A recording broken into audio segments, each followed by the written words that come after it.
If you track your car, you need to be checking your brake rotors for heat stress cracks. In this video, we break down what to look for when checking your rotors after your track events. If you consider the amount of time you spent on the throttle from the exit of the last corner to the brake zone of the next corner, building up kinetic energy, and you run the brakes on average for 3 to 5 seconds entering most corners, all that kinetic energy is being released into the brakes as heat.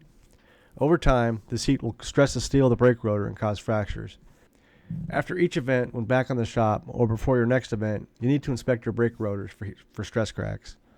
Pictured here is a brake rotor after a weekend or two of track use. Note the cracks are meandering across the surface of the rotor and have no definite structure. This rotor is good for at least another weekend of use. On this rotor, the cracks are beginning to show some structure, and the cracks are beginning to align and penetrate deeper into the steel. What to check for is are the cracks extending to either the inside or outside edge of the rotor. In this case, they are not. Also, if you run your fingernail across the rotor surface and your fingernail does not stick to any of the cracks, you are good for another weekend of use. Start paying closer attention to this rotor though. This is what we don't want to see. This rotor has a definite crack and extends to the rotor's outside edge. This rotor will need to be replaced before your next event. The image shown here shows a great breakdown of what we have discussed. The image on the left shows the meandering cracks with no structure on the rotor surface. The middle image shows the cracks beginning to align, showing structure and penetrating deeper into the steel. On the right, the cracks have definite structure and extend to both the inside and outside edge of the rotor. This is your worst case. You braked hard for a corner and the rotor completely fails. These little shards of hot metal could enter the driver's compartment, causing physical harm to you.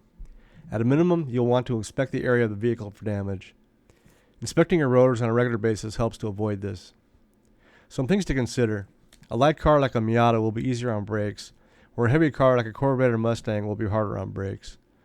Also, some tracks tend to be easier on the brake components and some are harder. A track like a Groton or Blackhawk Farms with more corners and lower speeds tend to be easier on brake components because there's less kinetic energy being built up and then released into the brakes.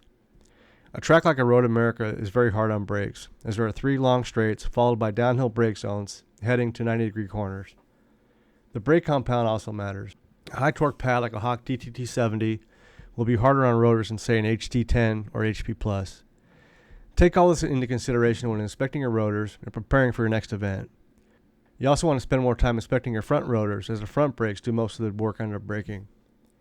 When packing your truck for your next event, it is always wise to have a spare set of rotors in the list of stuff you take with you to the track. In this way, you have a backup set of rotors in case you need to replace them at the track. We'd love to hear from you. If you liked or got something from this video that you can use right now at the track, click subscribe to our YouTube channel and leave a comment. CallToGrid.com is about you. If there are any issues you have been struggling with regards to your car's performance, chassis setup, or performance driving, post those in the comments as well, and we may address those in a future presentation. Like our Facebook page, which has content from across the world of road racing. We promise no politics or pictures of kids and graduations. Check out our Instagram feed where you can see what it's like to be called the grid. We're also on Twitter. To see more content like this, visit CallToGrid.com. There you can get everything you need to be successful on the track. Helmets, racing suits, balaclavas, Nomex socks, chassis setup equipment, and what you need for the shop and paddock from Bell, Simpson, OMP, Alpine Stars, Longacre, and other leaders in the industry. We are an exclusive dealer for AST suspension. We have you covered with apparel for the driver's meeting, racing-inspired art for the home, and other gear and merch to show your love for road racing. As always, peace out, be safe, have fun, and go fast.